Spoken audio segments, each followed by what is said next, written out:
빌립보 4장 10절로 13절 말씀 중심으로 모든 일에 만족할 줄 아는 사람, 이런 제목으로 오늘 나누겠습니다. 미국 여론조사기관인 갤럽에서 매년 세계 145개국 총 14만 6천 명을 대상으로 삶의 목표, 그다음 사회, 경제, 그다음 공동체 등의 항목을 나누어서 삶의 만족도에 대한 설문조사를 합니다.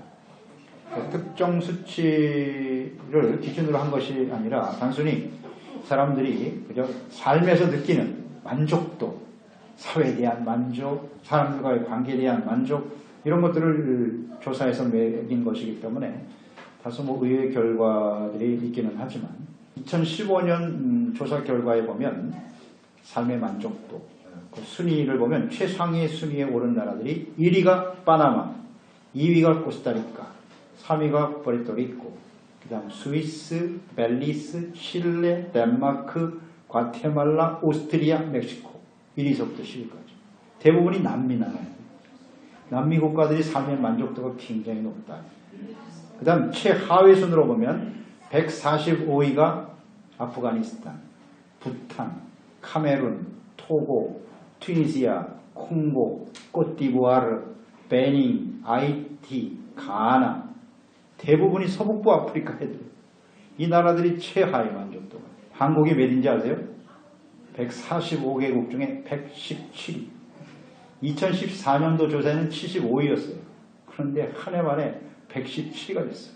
그 117위 수준에 있는 나라들이 어디냐면 그 그룹을 보니까요. 118위가 부르키나파소, 홍콩이 120위, 중국이 127위예요. 그 다음 가봉, 한국보다 못한 나라들. 그 다음에 한국보다 조금 높은 116위가 기니예요. 기니가 한국보다 만족도가 높아.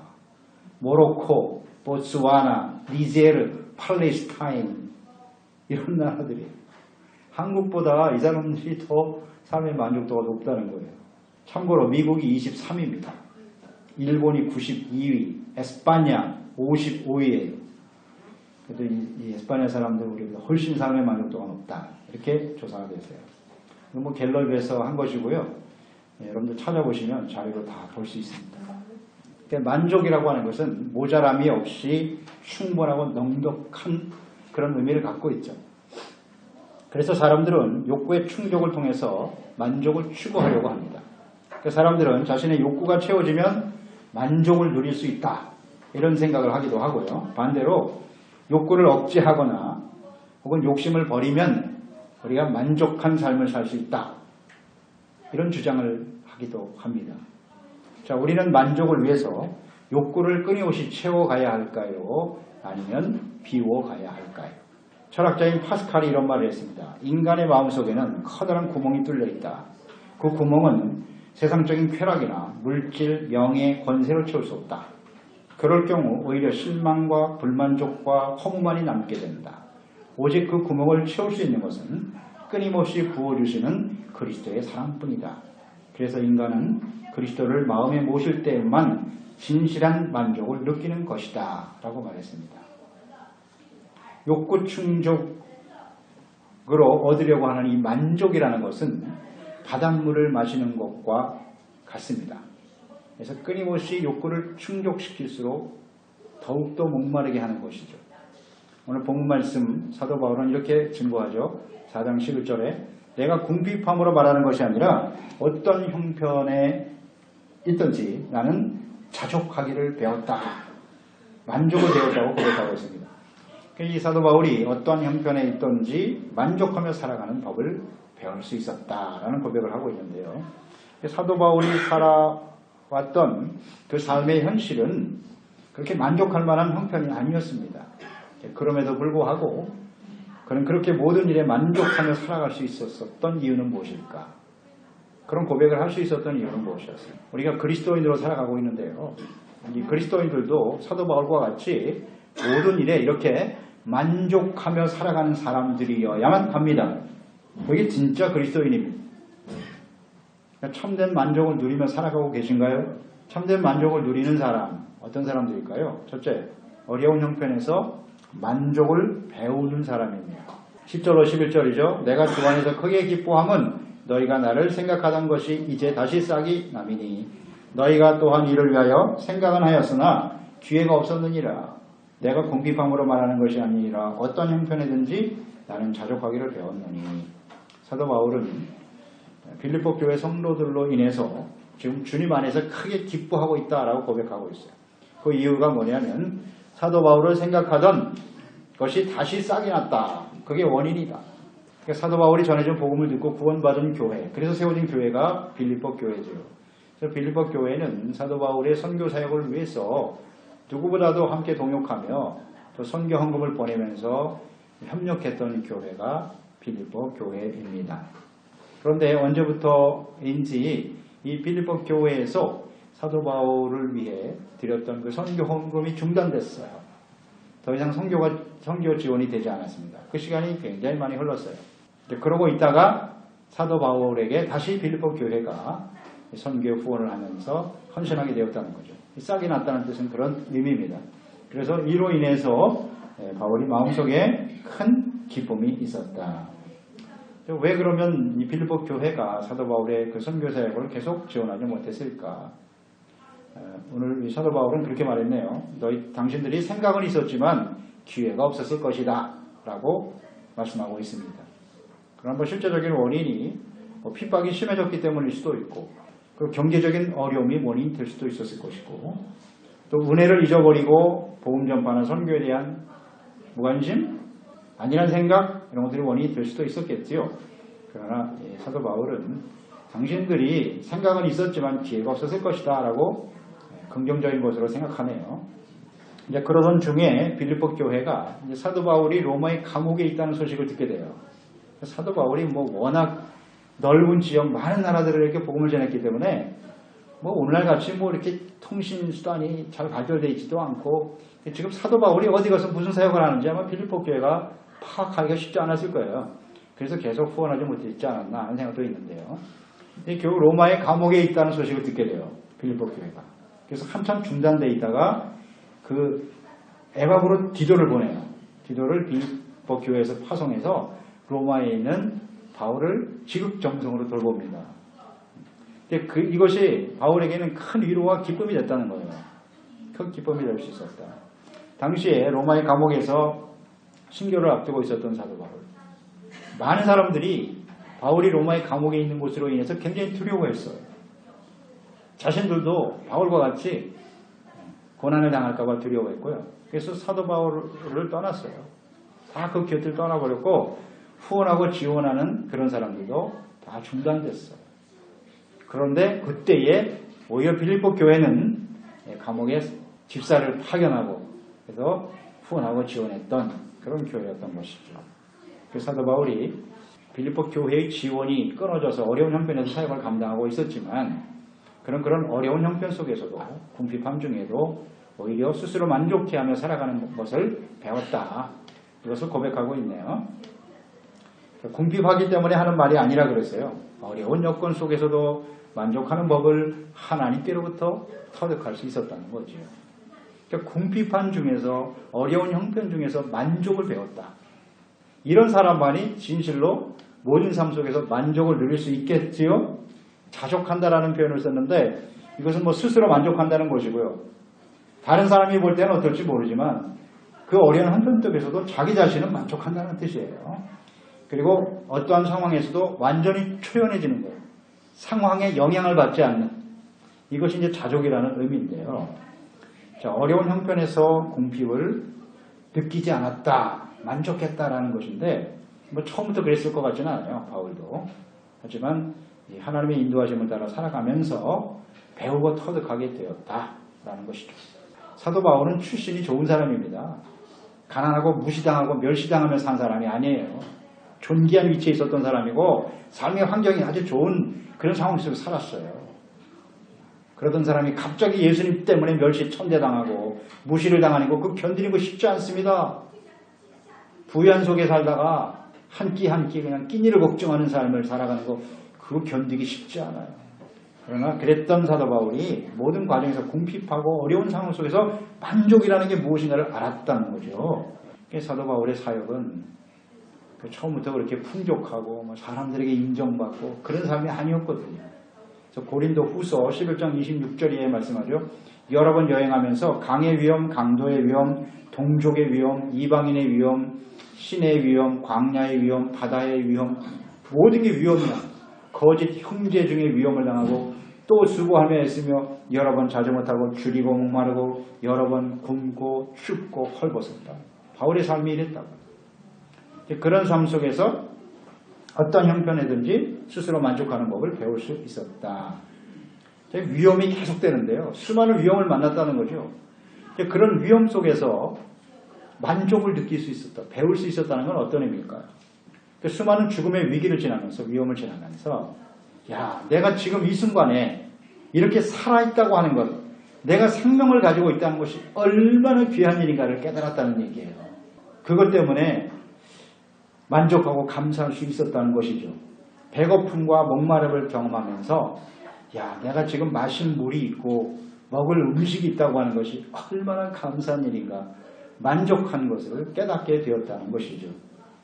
그렇습니다. 시련과 궁핍함을 경험해 보지 못한 사람은 그 한 끼의 식사가 얼마나 귀하고 소중한 것인가를 알 수가 없어요. 배고파 보지 않은 사람은 몰라요. 그 한 끼의 식사가 얼마나 소중한 것이고 그것 때문에 내가 만족한 인생을 살 수 있다는 것을 알 수 없다. 질병이나 혹은 여러 가지 예기치 않은 사고로 인해서 죽음의 문턱까지 가보지 않은 사람은 지금 내가 이렇게 호흡을 하고 움직일 수 있고 나에게 생명이 있다고 하는 것이 얼마나 귀한 일인가를 알 수가 없어요. 그런 경험을 해봐야 그런 속에서 참되만 지금 내가 형편의 처지를 보면 너무나 열악한 환경이지만 그래도 나는 만족하면서 살아갈 수 있다는 거죠. 이게 바로 만족을 배웠다라고 하는 의미예요. 이런 위험과 궁핍 속에서 만족을 배울 수 있었던 사도 바울은 디모데전서 6장 7절로 8절로 이렇게 고백합니다. 우리가 세상에 아무것도 가지고 온 것이 없음에 또한 아무것도 가지고 가지 못하리니 우리가 먹을 것과 입을 것이 있은즉 족한 줄로 알 것이니라. 아멘. 입을 옷이 있고 내가 지금 먹을 음식이 있다면 그것으로 만족한 거 아니냐. 빈손으로 왔다가 빈손으로 가는 게 인생인데. 그래서 참된 만족을 배울 수 있었다는 것입니다. 이 고난과 시련을 지나보지 않으면 이런 만족이 무엇인지를 몰라요. 이런 사람들은 계속 원망 불평하고 계속 욕구에 대한 욕심만 계속 커지는 거예요. 참된 만족을 누릴 수가 없어요. 자, 세상 사람들은요, 자신의 욕구를 충족시키는 것, 또 그 욕구를 확대시키는 것을 삶의 목표로 삼고 살아가고 있습니다. 그러나 그것은 참된 만족을 주지 못해요. 더 큰 집, 더 좋은 차, 더 편안한 삶, 이것이 일반적인 사람들의 욕구 아닌가요? 그러나 분명히 우리가 깨닫는 바입니다만 그런 노력은, 그런 결과는 결코 만족을 만들어내지 못합니다. 왜 그럴까요? 인간의 욕구와 욕심은 끝이 없기 때문이에요. 그래서 만족이 없는 것입니다. 바울은 적은 것으로도 만족할 줄 알았던 사람이었어요. 어떻게 그럴 수 있었을까? 삶의 목적을 세상에서 욕구를 충족시키는 데 맞추지 않았다는 거예요. 세상에서 더 좋은 위치에서 더 좋은 대접을 받고 명예와 영광을 얻는 그 일의 삶의 목표를 두지 않았어요. 자신에게 주어진 이 복음 전파의 사명을 통해서 수많은 사람들이 복음을 듣고 예수 그리스도를 알고 믿어 구원받고 영생을 얻는 것에 목표를 두고 있었고, 내가 이 사역을 마치고 난 다음에 하나님 앞에서 나를 위해서 의의 멸류관, 생명의 멸류관이 준비되었다. 그 하나님 앞에서 받게 될 상급에 초점을 두고 목표를 삼고 살아갔어요. 그렇기 때문에 이 세상에서 좀 어려운 형편에 처하고 천대당하는 거 그게 별 의미가 없다는 거예요. 그렇기 때문에 참된 만족을 누릴 수가 있었다는 것입니다. 자, 우리 그리스도인들도 마찬가지 아니겠습니까? 지금 우리의 형편과 처지가 어렵더라도 우리가 참된 그리스도인으로서 거룩하신 하나님을 예배할 수 있고, 또 우리가 예배자로 중보자로서 우리를 통해서 수많은 사람들이 예수 그리스도 안에서 생명과 구원을 얻을 수 있다면, 또 우리가 주님을 잘 섬기고 사명에 충실하여 우리 인생 마감하는 날, 주님 오시는 날 영광스러운 모습으로 하나님과 함께 그 영광의 보좌에서 주님을 섬길 수 있다면, 영원토록 살 수 있다면 이것이 얼마나 감사한 일인가.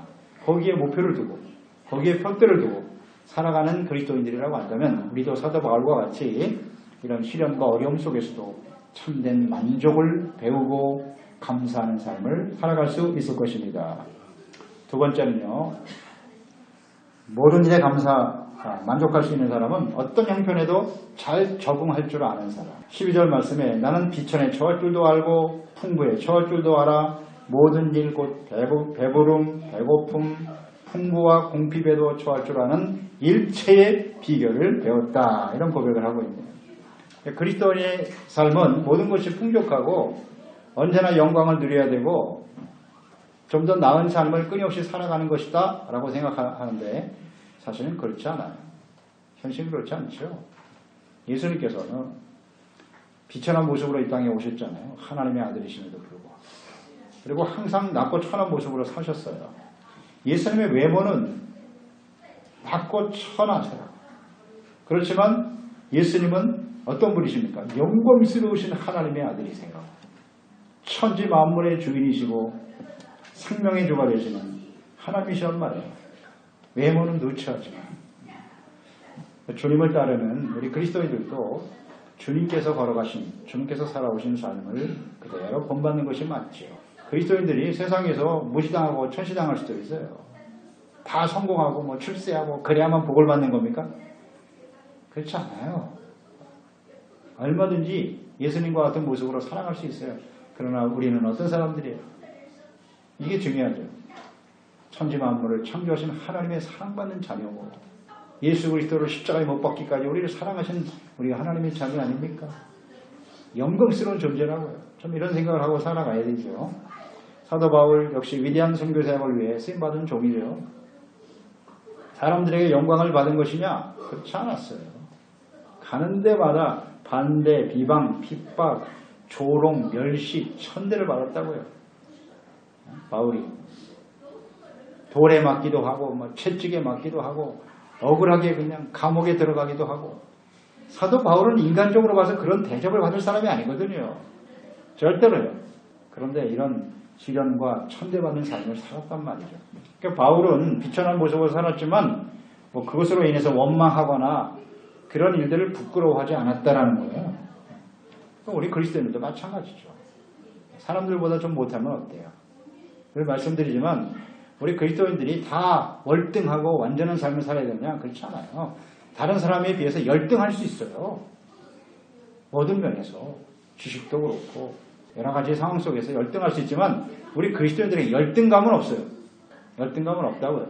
하나님이 우리를 귀하게 여기시기 때문에 하나님의 사랑받는 자녀이기 때문에 주어진 상황에서 참된 만족을 누리며 살아가는 사람들이 그리스도인 아니겠습니까?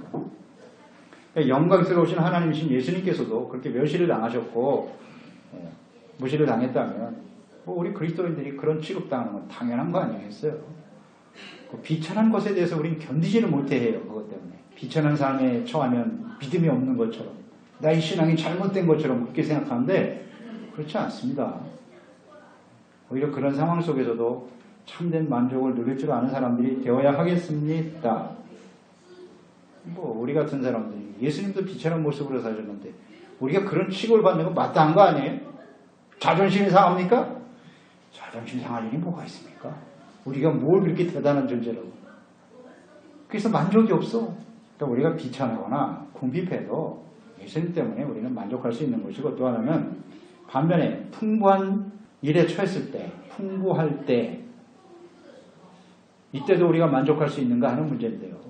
어떤 사람들은 비천에 처했을 때, 가난하고 힘들 때죠. 그때는 정말 열심히 주님을 믿어요. 기도도 열심히 하고 예배도 열심히 드리고. 그런데 모든 것이 풍부해지고 나아지면 교회에 떠나요. 예배도 안 드려, 기도도 안 해. 먹고 살만하다 이거죠. 이러면 이 사람의 만족은 어디에 맞춰져 있는 거예요? 세상 사람과 똑같아요. 오늘보다 나은 나에게 가난이 변하여 잘 살아보세. 좀 더 나은 삶을 살아야지. 그게 만족이라고 생각하고 매달리는 거야. 그러면 만족이 있나? 풍부해지니까 나타나는 거야. 이건 그리스도인의 삶이 아니거든요. 근본적으로 말입니다.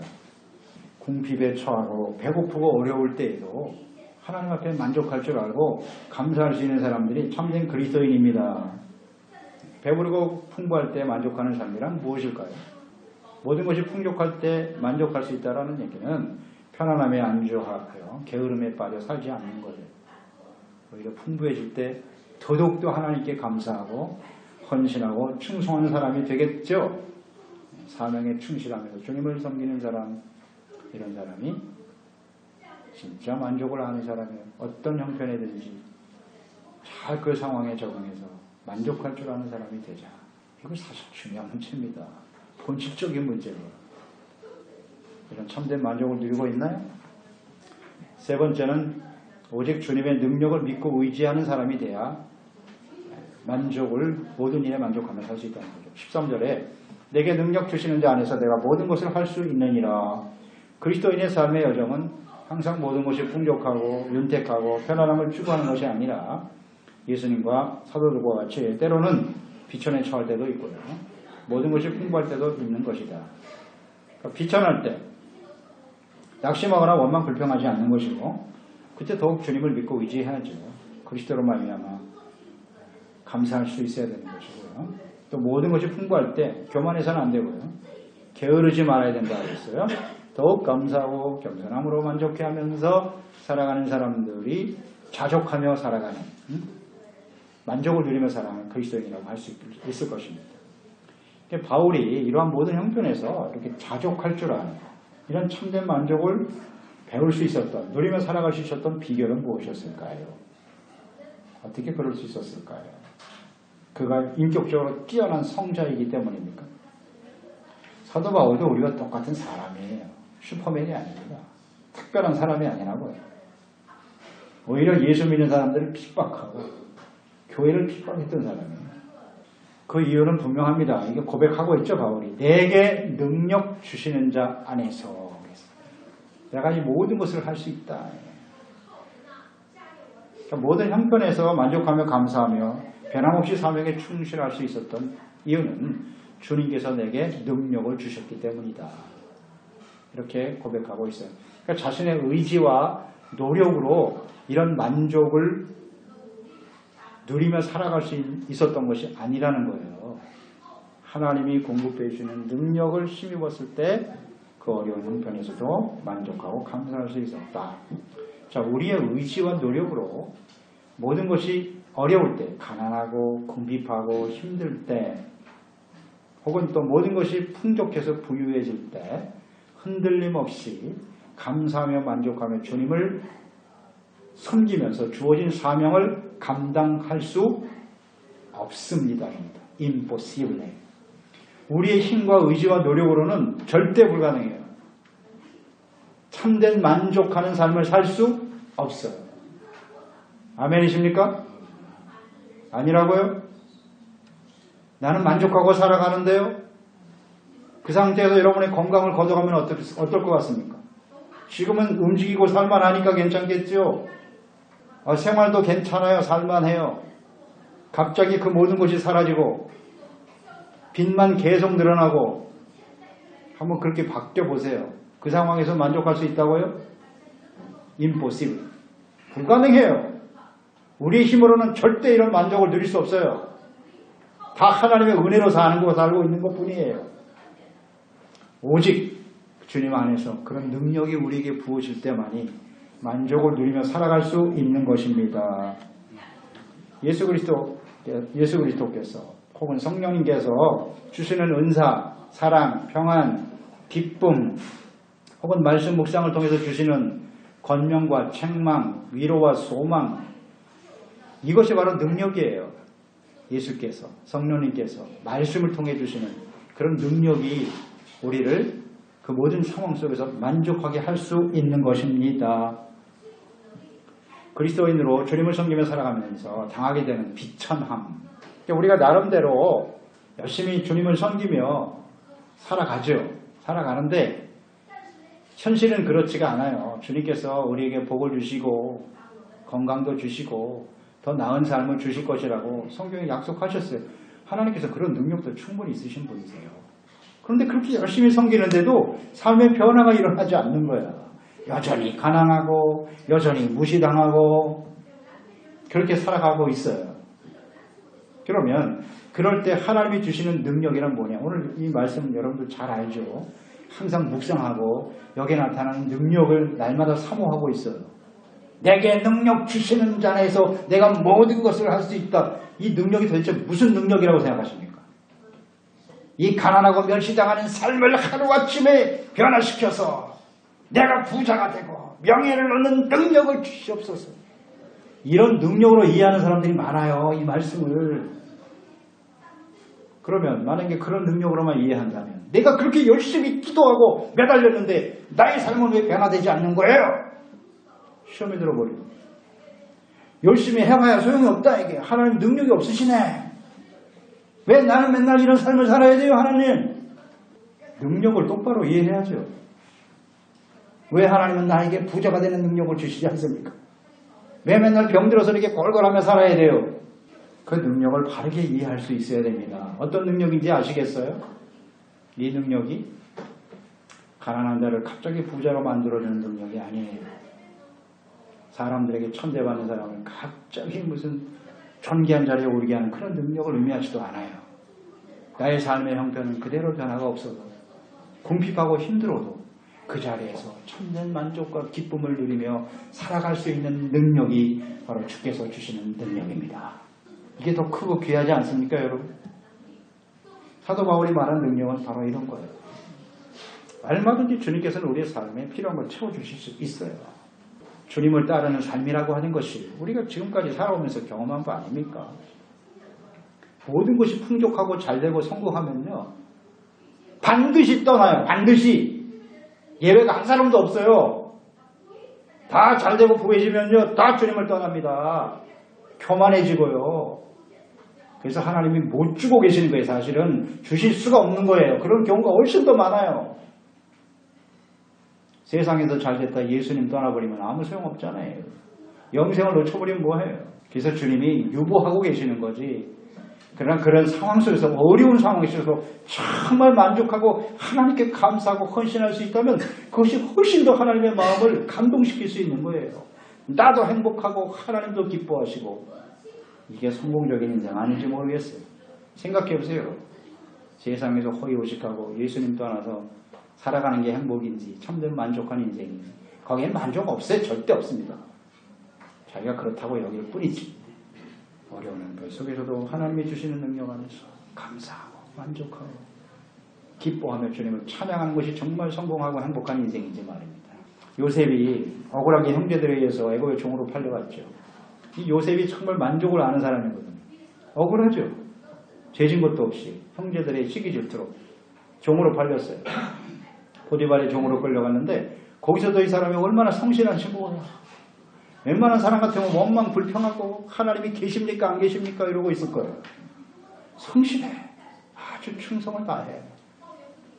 억울하게 또 보디발의 아내에게 모함을 받아서 감옥에까지 들어갑니다. 야, 이런 절망이 어디 있어요.